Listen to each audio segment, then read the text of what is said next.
aujourd'hui pour cette nouvelle vidéo. Et aujourd'hui, je vais vous parler d'un livre que j'ai eu l'occasion de lire en avant-première.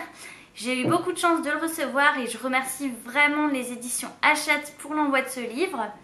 Je vais donc vous parler du roman Paranoia de Mélissa Bellevigne, que j'ai donc lu en édition, en épreuve non corrigée. C'est un roman qui va paraître le 30 mars aux éditions Hachette dans la collection Black Moon. Donc vous verrez la petite couverture qui est là va recouvrir tout le livre et ce sera noir, ce sera violet, ce sera super beau. Mais bon, le fait de le recevoir en épreuve corrigée n'enlève rien au récit, au contraire.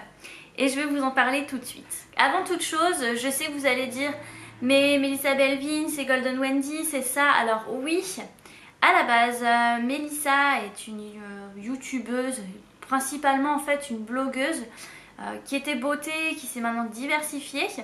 Je vous avoue que je ne regarde pas vraiment ses vidéos. Par contre, j'aime bien lire ses posts de blog de temps en temps et je dois vous dire que j'aime beaucoup sa façon d'écrire, de base.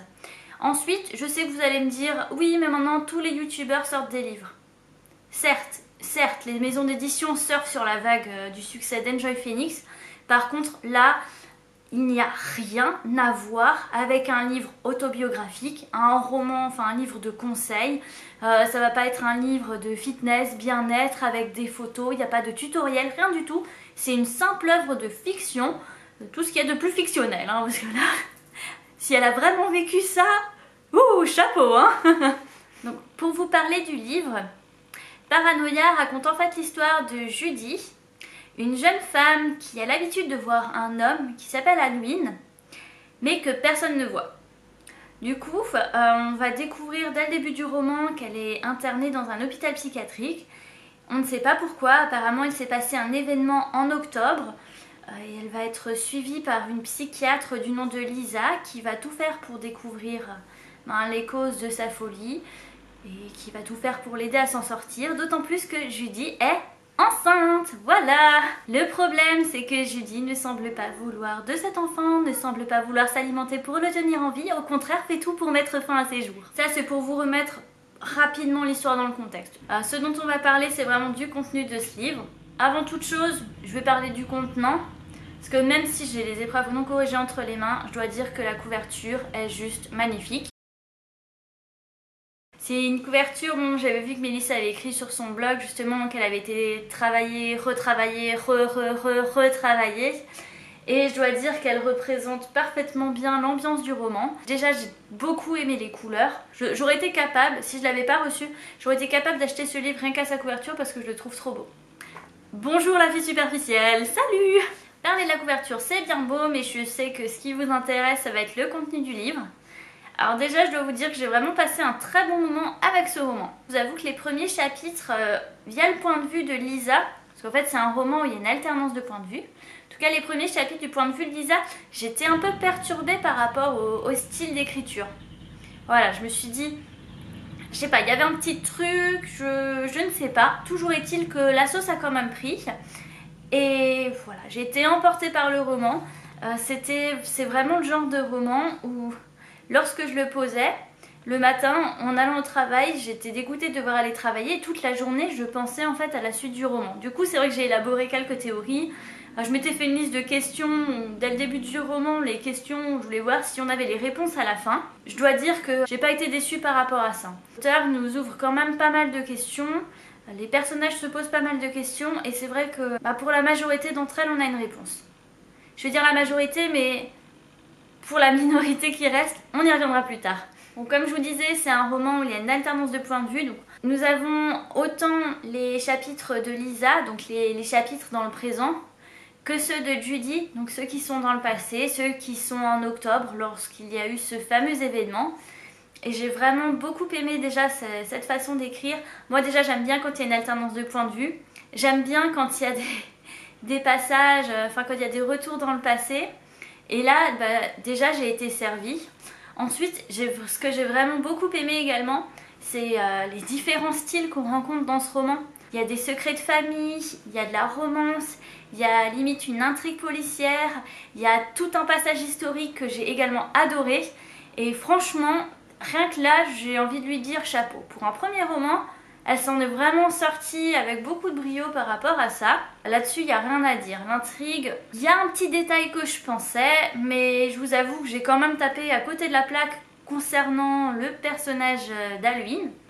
Donc le personnage masculin que Judy est la seule à voir. Alors ça, c'est vraiment... Je pense que vous allez beaucoup l'aimer, parce que c'est vraiment le personnage, je vais pas dire masculin par excellence, hein, mais c'est vraiment le parfait gentleman. Quand on voit comment il est, on se dit... Ah, voilà. Alors rien à voir avec le bad boy, hein. Si vous cherchez ça, c'est pas dans ce roman, foncez. Mais ouais, le personnage d'Alwyn, c'était quelqu'un de vraiment top. Vraiment top. C'est un des personnages que je préfère en fait dans ce roman. Par contre, pour la partie négative que je vais avoir à formuler, c'est le personnage de Lisa. Le personnage de Lisa est très bien en soi, la psychiatre qui cherche à en savoir plus. Par contre, alors déjà c'est vrai que j'ai pas forcément beaucoup accroché au style d'écriture lors des chapitres de Lisa, mais c'est vrai que j'avais l'impression en fait que Lisa et son histoire personnelle, c'était juste là pour en complément en fait, que c'était là pour habiller un petit peu le livre en attendant qu'on retrouve Judy et Alwyn. Ça j'ai trouvé un peu dommage. J'aurais aimé que la psychologie de Lisa soit un peu plus travaillée, un peu plus approfondie. Parce que là j'ai l'impression que c'était un petit peu survolé, que c'était un petit peu dommage. Par contre, si vous êtes sensible aux histoires avec certains passages brefs, vraiment très brefs, mais très durs, bah courage. Courage, parce que c'est le cas dans ce roman en fait. Voilà, il y a un passage, je vais pas en parler, parce que voilà, ce serait spoilé, ce serait méchant de ma part, sachant que le livre n'est pas encore sorti, vous n'avez pas encore pu le lire. Il y a un passage qui est quand même assez dur. Il était très court, je crois, maximum 1 page. Mais moi, ça m'a suffi. C'était... Voilà. Je m'attendais pas à une telle violence dans ce roman. Sachant qu'en plus, avant tout ça, il y avait toute une partie romancée. C'était vraiment... voilà, le pays des bisounours, l'utopie, les petits chamallows. Et là, on vous envoie dans la lave un truc de fou. Et c'était... Le choc était assez brutal. Et après tout ça, nous avons la fin. Fin que j'ai trouvée un peu trop rapide. Voilà, les 2 derniers chapitres, je les ai trouvés trop courts. J'ai trouvé que l'auteur était assez méchante. Méchante dans le sens où, certes, elle répond à toutes les questions qu'on se posait depuis le début du roman, mais elle nous fait une fin où on a encore plus de questions. Et moi, je vous avoue que je suis complètement frustrée. Je suis vraiment frustrée parce que je me dis qu'on aurait pu en avoir plus. Et... je sais pas, je me pose encore tellement de questions.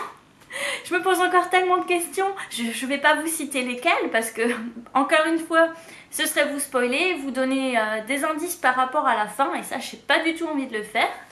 Mais voilà. Toujours est-il que, comme je vous disais, la fin est vraiment frustrante pour les gens qui aiment que toutes les questions soient résolues à la fin du roman.